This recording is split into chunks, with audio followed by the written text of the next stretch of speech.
You don't know how glad I am to see you. You must have said something to get under Akande's skin. She's gone, and I don't think she's coming back. And you lunatic, you broke into the board's own fortress just to rescue one doddering old man. You are absolutely out of your mind, and I can't begin to thank you enough.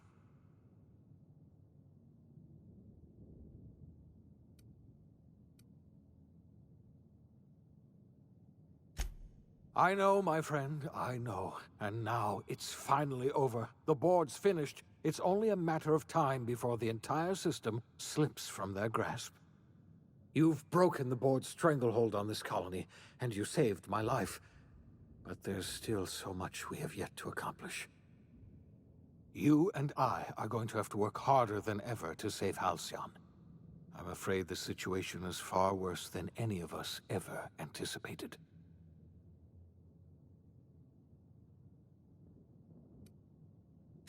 I would like nothing more than to celebrate this victory, but we have a serious problem on our hands. Earth has gone dark. We haven't received a single message in 3 years. There's been no communication, no signals, nothing. 2 years ago, the Earth's Directorate's frigate disappeared on their way back to Earth. We don't know what they discovered when they arrived, or if they arrived at all. Earth is only an idea to us. But that idea is the bedrock the colony is built upon. If people were to find out it's gone dark, the shock could be too much to bear. I don't want to imagine what'll happen once news gets out. Let's just keep this between us for now. You mean we're all alone out here? Really alone? I'm afraid so, Miss Holcomb. Halcyon is the only home we have left. Returning to Earth is no longer an option. We're in serious trouble, my friend. Do you know what this means for Halcyon? We can't rely on Earth for support anymore. We've been cut loose. We're entirely on our own.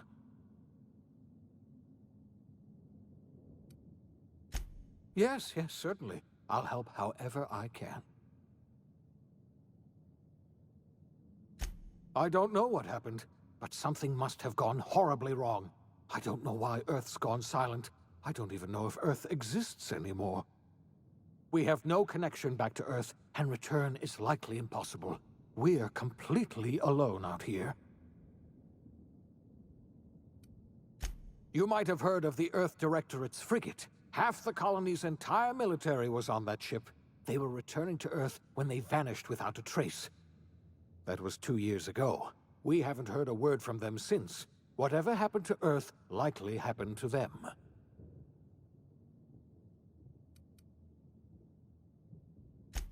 I wasn't trying to hide the truth from you, but after all you've done, I owe you an explanation.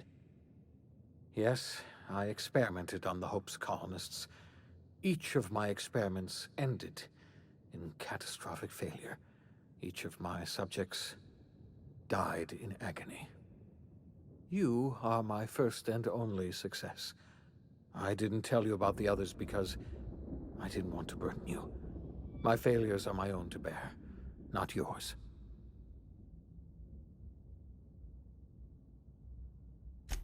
Thank you. Perhaps in time I'll learn to forgive myself. My apologies. I need to get a hold of myself. We've far more pressing issues to worry about right now. If you have any more questions, ask me. I'll answer as best I can. Yes, we do. You've done a marvelous thing. You've succeeded where anyone else would have failed, including me. We must begin the revival process immediately, starting with the Hope's brightest minds, and then we're going to fix this damn colony, one problem at a time. We're going to need a leader, and I can't imagine a better person for the job than you. What do you say, old friend? Will you help us?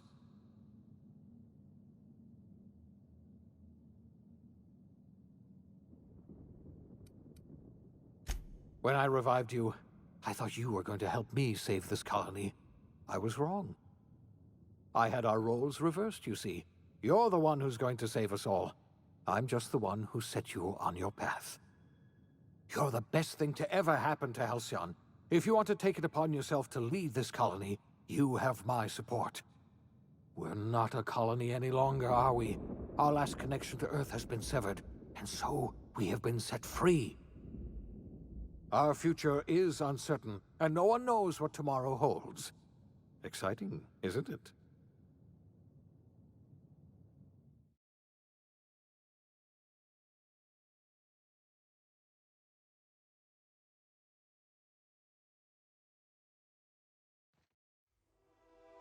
The OSI teaches that everything in the universe happens according to the grand plan. But the stranger that arrived in Halcyon was an unplanned variable. From the moment he landed in Emerald Vale, his actions altered the course of history. The events on Tartarus brought about the end of the board's authority. But the board's mistakes would haunt the colony for decades to come. The damage they left behind would require the work of a generation to repair. Dr. Phineas Wells began reviving a handful of the Hope's colonists: engineers, scientists, technicians, and intellectuals. They were among the brightest minds the Earth had ever sent out into the stars. The Hope scientists and engineers woke up in a colony descending headlong into total collapse. With no way to return to Earth, they had no choice but to band together and devote themselves to the cause of saving Halcyon. The people of Halcyon were nothing if not hardy. In the absence of the board's authority, many of the colony's settlements banded together with a single purpose in mind: survival. Life was especially hard in the years to come. Some towns dissolved by attrition and starvation, but most of them found a way to carry on. In the years to come, Halcyon was forced to reckon with its newfound freedom. The board was gone, and for better or worse, the colony was responsible for its own destiny. Between MSI's worker-centric policies and the iconoclast's manpower, Sanjar and Zora were able to rally many of the Terra 2 townships to their cause. MSI's workforce swelled, and the iconoclasts enjoyed a significant surge in their ranks. The board was too distracted by infighting and internal politics to stop MSI from becoming a powerful corporation and a refuge for townships that might have fallen through the cracks. Without Lulia Hagen, Sublight Salvage fell apart. The company fractured, devolving into a series of unregulated criminal gangs, fences, and smugglers. Their facade of legitimacy quickly faded. In time, the Sublight family was forgotten. After returning to Edgewater, the deserters negotiated workplace reforms with Reed Thompson, including a single day of rest, which came to be known as a weekend. As the world around him changed, Thompson found himself pining for the old days.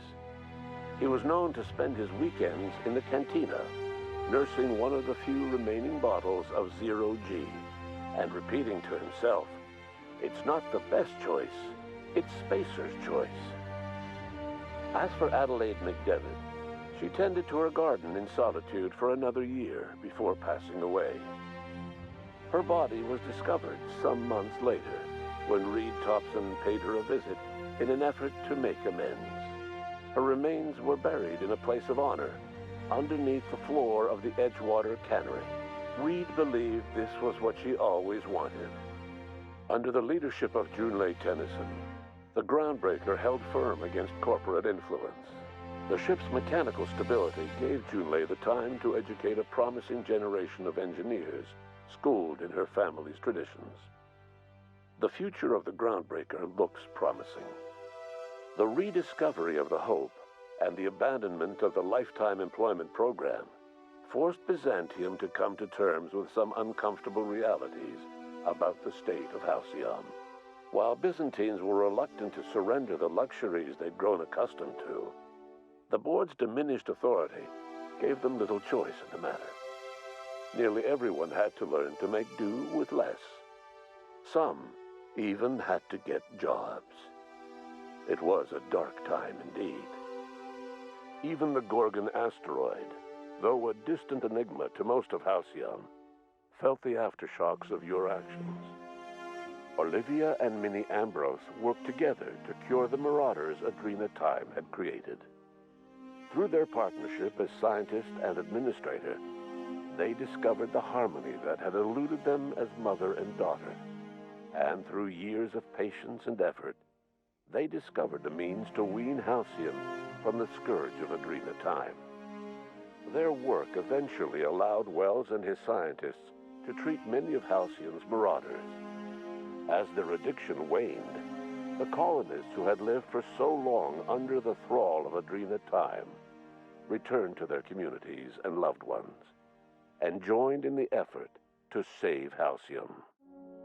In spite of everything, the Gorgon asteroid remained a sobering reminder of the potential for progress and disaster in humanity's most ambitious efforts. The Rizzo's company in Halcyon dissolved after the collapse of the board. Needless to say, the launch of Spectrum Brown was indefinitely delayed. A stockpile of Spectrum Brown remains buried deep beneath the ruins of the old distillery, abandoned to time and attrition. With the dissolution of the board, Ruth Bellamy found herself without the two constants in her life: Byzantine culture and her sister Belinda. In the face of this new reality, she struggled to find a direction for her life. The colony had moved on from Halcyon Helen and would require new heroes in the years to come. And so Ruth Bellamy decided it was time to exit stage left. She quietly disappeared from public view. The dissolution of the board did not mean the dissolution of the ambitions of Cedric Kincannon, the charismatic leader of Sublight Underground.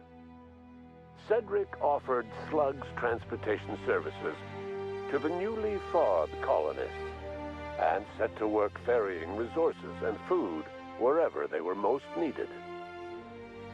For better or worse, Slug headgear became fashionable in the following years.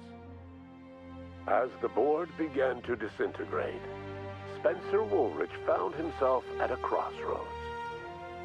Cling to what little stardom remained to him, or help usher Halcyon into its new future. To the surprise of many, perhaps himself most of all, Spencer chose the latter option. Having learned a variety of different skills in the many different roles played throughout his lengthy career, Spencer founded a radio serial dedicated to staying alive despite the odds.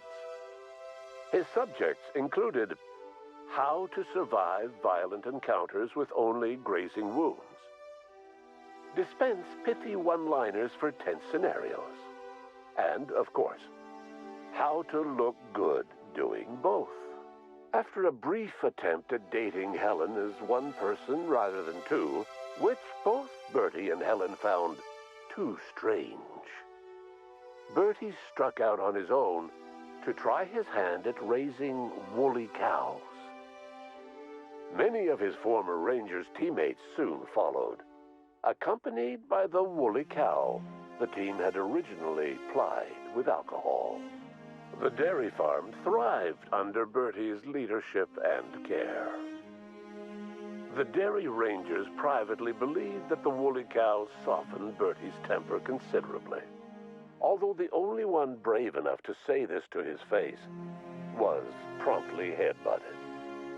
Due to the board's dissolution, many of the Prophet's old customers no longer found quite the same value in productivity seminars that they once had.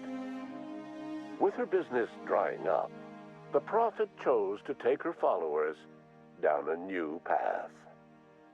Months later, salvagers on Eridanos found clues leading them to a seemingly abandoned bunker out in the wilderness. Inside, they discovered horribly mangled corpses, sacrificed to a blood-scrawled portrait of a sprat-headed deity. The Prophet was not among the bodies. Your influence shifted Ellie's perspective. She finally admitted, albeit grudgingly, that she just might need other people. sometimes. With a steady income from the life insurance payouts, she was finally able to afford a ship of her own. She hired a small crew and flew supply missions to communities on the fringe. Some of them were even legal. Life in Halcyon was sobering for Felix Millstone. The grand revolution he dreamed of never came. There was no great awakening for the colony, no celebrations in the streets. There was only the hard, desperate work of trying to repair a broken colony. Felix never had a head for numbers, but if there was labor to be done, he was there to help. Eventually, Felix realized that the work of a revolution was done with two hands. As much as he enjoyed his adventures aboard the Unreliable, the vicar, known as Max, eventually decided that it was time to move on, to live out the life he had sought so long to create. He knew there were many in the colony who carried burdens much worse than the ones he had struggled with, and he devoted himself to easing their suffering wherever he could. He only ever took up arms again to defend the defenseless. Unshackled from a lifetime of striving and fighting the universe and himself, Vicar Maximilian de Soto was finally at peace. Once the matter with the Hope colonists was resolved, Junlei bashfully asked Parvati if she'd like to join her permanently on the Groundbreaker, and Parvati enthusiastically, if somewhat awkwardly, agreed. The stories of her adventures spread across the colony, and Parvati soon found herself the center of attention. Having served as the engineer of a renowned spacecraft, tramp freighters and wildcat miners sought her out by name, and in no time, she was a fixture in the Groundbreaker's mechanical ecosystem. She and Junlei were never far apart. Nyoka returned to Monarch to take another crack at making a permanent life for herself. She formed the Charon Group, a mercenary outfit of ragtag survivalists and wilderness experts. Anyone in need of a guide, or just looking to throw back a beer and swap stories, could find her camping on the trail or clearing an infestation. The SAM unit that accompanied you spread awareness of the product line's superior sanitation and maintenance capabilities across what was left of the colony. This led to a boost in SAM unit sales. Did you know that SAM units are the longest-lasting, toughest-acting cleaning solution in Halcyon? Minister Clark was released from house arrest, and his contact with you gave him a sense of renewed purpose and vigor. Once it became clear that no help would be coming from Earth, he threw his considerable efforts and talents into helping Halcyon manage the crisis before it. It was widely suspected that Sophia Akande was the true power behind Chairman Rockwell. However, after the riots on Tartarus, she was never again seen in the colony. Various theories circulated as to her fate. Some believed she boarded an interstellar ship capable of journeying to a distant colony. Others believe she died trying to escape Tartarus. Some few suggest she fled to Monarch, where she continued to live among a small band of loyalists. There is another theory, which suggests that Sophia's encounter with you changed her, and she deliberately retreated from public view, but continued supporting the colony in secret. When Dr. Wells began reviving the Hope's colonists, he found himself with a sudden windfall of additional supplies and resources, courtesy of an anonymous donor. If Wells knew who his supplier was, he never told a soul. Chairman Rockwell served as the public face for the changes in Halcyon to come. Whenever you needed strings pulled or a voice to sell a policy change, Rockwell was only too happy to oblige. As for Dr. Phineas Wells, he spent his remaining years in his orbital lab. He eventually came to terms with his own past and was able to forgive the mistakes of his younger self by devoting his remaining years to serving the colony. Dr. Wells was able to revive many more scientists and engineers than he first expected, thanks to the additional batch of chemicals you stole from the Ministry. Wells never forgot about the human lives that were lost in acquiring these chemicals. In the end, Dr. Wells was able to save every scientist and engineer aboard the Hope. Over the next decade, nearly all of the Hope's remaining colonists were successfully revived. Halcyon saw a period of rapid technological and scientific advancement. Breakthroughs in dietary supplements saved the colony from starvation. Geoengineering projects and social reforms began to change the structure and character of the colony. Dr. Wells laid the groundwork for the project to save the colony, but he would never live to see the fruits of his labor. He passed away a few years later. His work was carried on by the scientists and engineers he revived. Today, Halcyon has stabilized. The people of the colony work hard to adapt to their new circumstances. Nearby colonies send aid and supplies. Life will never be easy in Halcyon, but for the first time in its history, there exists a sense of real, genuine hope about the future. And what about you, the unplanned variable in the history of Halcyon?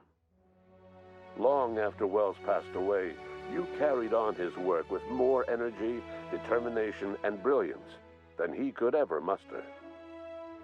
The years that followed were hard, but Halcyon survived by the efforts of the Hope's most promising colonists, the greatest of which was you. No one knows what's happened to Earth, and no one knows what the future has in store for Halcyon. All we know for certain is this: the name of the Unreliable and that of its intrepid captain will remain the subject of countless stories for years to come.